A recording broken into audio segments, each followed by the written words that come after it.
Hi! Welcome to Wise News. Yes, this is Wise News, your premier source for all the latest, greatest, and bestest gaming news out there.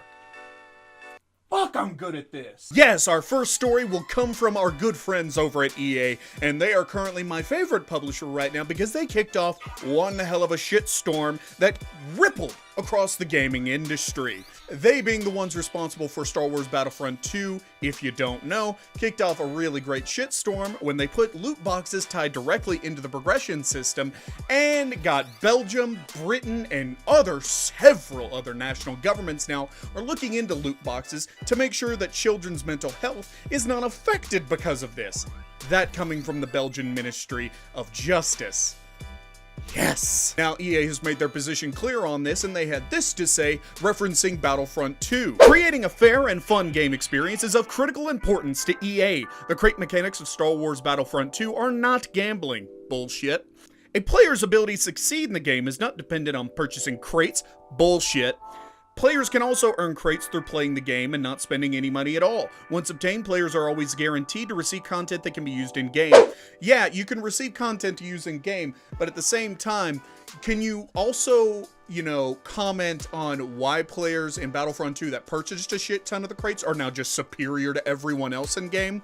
I don't know, maybe you want to fucking address that. But the most recent news on this is that EA has finally relented.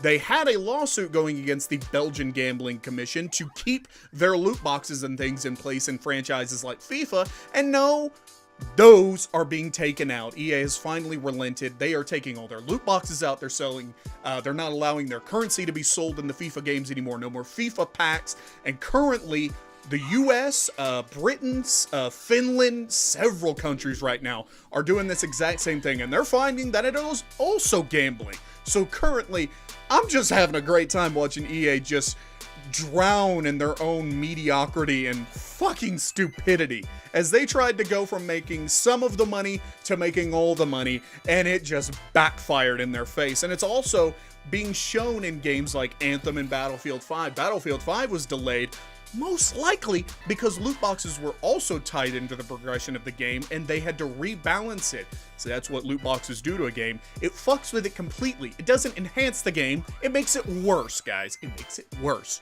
Do not advocate for them, even if they're cosmetic. And Anthem probably also had loot boxes in the game to begin with, but now they're selling $20 skins. And if you think that's fucking retarded, go look that up. Yeah, that's a real thing. They're selling skins for javelins for $20. EA is just absolutely stupid, and I'm glad they're drowning in the shitstorm they have created for themselves. Next story. Thank you, Tenwise. My name's Tenwise, and I'm here with your second news story of the day. Now, if you're a fan of Fallout 76 and play that game religiously, then why? Just why do you torture yourself? Stop playing that. It's shit. It's garbage. Let it go. Yes, this news contains Bethesda's ineptitude, in which there's been several reported cases of it. Now, in a new hotfix that happened maybe 5 days ago, they've added bugs that were previously patched in another patch before this last patch that came out. They have now added back in old bugs to the game that were previously fixed. Two specifically I've been able to find from people who play the game, poor bastards. There's a item encumbrance bug where, say you're carrying something like a ton of bobby pins that shouldn't count as much to your weight. When you log out of the game, log back in, you become over encumbered and can't move because of fucking, little shit like bobby pins. That has been patched back in, and now one of the item duplication glitches that was previously fixed is now back in the game, as just another monument to Bethesda's ineptitude. Let's not forget, Bethesda is also the people who released Skyrim for the 30th time on my fucking smart fridge, and have somehow been so incompetent as to patch things in, like having dragons fly around backwards, and making it to where resistances and protections in Skyrim don't fucking work. Bethesda, in my opinion, has quickly become one of the most idiotic and most inept companies I've ever seen in quite a long time. And once a company that I held up as a pinnacle of what I would want the gaming industry to become has now become just a laughingstock. Let's not also forget that they had the nylon bag controversy when Fallout 76 first released. Basically, they advertised canvas bags for the power helmet, or the power armor helmet, that they would send out with pre-orders, the big pre-orders of the game, and they instead sent out shitty nylon bags. Bethesda has just been fucking up on an immense level lately, and I really just can't say I'm surprised anymore. So, of course, Bethesda has responded to this, and I don't have a quote to throw up on the screen, as I can't find one, because it's basically just, we're aware of the issue, and we are looking into it, and that's pretty much it. That's all Bethesda ever has to say about anything. So, from now on, when Todd Howard comes out, I will be sure to wait on boos, hopefully, because of how shitty Bethesda has been recently. Back over to TenWise with our third story of the day. Thank you, TenWise. God damn, you look good today. I could just bend you over that table and... Oh, I'm sorry.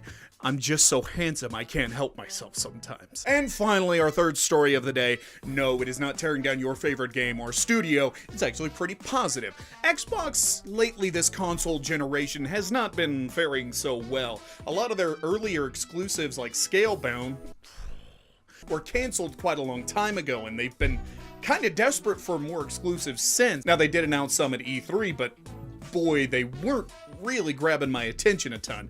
Now, Xbox has rebranded Microsoft Studios into Xbox Game Studios. This studios has like an umbrella of companies like Ninja Theory, Obsidian, a ton of studios that I really like. Now, during this, they announced that they're working on a ton of new exclusives. They didn't announce any, but they did announce that they were working on a ton of new exclusives. They were going to do some more stuff for the Xbox Insider Hub app for their thing. Now, sadly for Xbox nowadays, since they canceled a lot of their earlier exclusives, they've just been kind of lagging behind a lot. Most people that I'll talk to online and on Reddit and things like that, most of the time they're making jokes about Xbox like, oh yeah, that thing I used to watch Netflix on, and everybody is playing on Sony's console nowadays, the PS4, and I can't really blame them. Though Xbox may have the more powerful console, in my opinion, Sony's just been kicking their ass with exclusives like God of War, and there's not a whole lot you can do for that.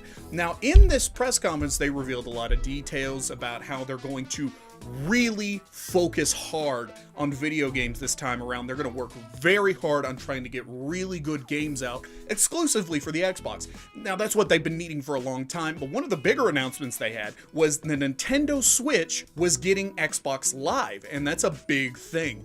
Xbox Live, basically their premier online services on Android, it's on phones, it's on the Nintendo Switch now. And Sony's actually starting to lag behind a little bit, as they've shown themselves to kind of be dinosaurs at this point, not allowing cross-platform play. And Xbox has really seized on this opportunity to try and put themselves out there and get ahead of Sony. And they're doing a pretty damn good job of it right now. Now, it just remains to be seen. We've seen exclusives announced from them before, but can they actually get them out to us so we can fucking play them? And are they better than what Sony has to offer? Because right now, Sony is doing really good in their console sales, and Xbox really has this great opportunity in front of them to get out ahead of these dinosaurs that don't want anybody messing with their console. Now, that is all they really announced. Again, they didn't really give out a whole lot of information on some of the games they were working on. They just more so reiterated a lot of the stuff they said at E3, but this new branding, I hope, is going to help get Microsoft out there, as I own a PS4, and I've only kind of played its exclusives, but as I've gotten more into it, I really haven't been wanting to play Xbox that much. There's just not enough on there. And though the Game Pass is a great idea for Xbox, they just need to get themselves out there, get some exclusives, some really good exclusives, not like State of Decay 2 or Sea of Thieves. Those were shit. But they need to get some actual games out there that are going to help them get ahead of Sony and really get their name out there, where people will just not say, you know, that console I play Netflix on. And of course, thank you for watching Wise News. This is the first episode of a series. I hope it to be a weekly thing, or I'll probably just put one together, maybe just voice or this, you know, should something happen in the gaming industry that I want to comment on. Now, if there's any news stories you think I won't be able to find or anything like that, send them to me at twitter.com/10wisereviews. I'll be sure to look at it and see what I can do with it from there if I've heard of it. You know, just be sure to send me stuff of what's happening in the gaming industry. Be sure to go follow me at twitter.com/10wisereviews. Been putting up a lot of updates over there on new videos coming out. Be keeping you updated on this should you go follow me. And I realize not all of you are following me. Follow me, and be sure to like and subscribe this channel, because we are coming up, and we're coming up big, boys. We just hit 52 subscribers today, and we're gonna keep going. We're gonna keep this thing going because I get a lot of really good feedback from you guys. So I hope to see you next time. Wise News out.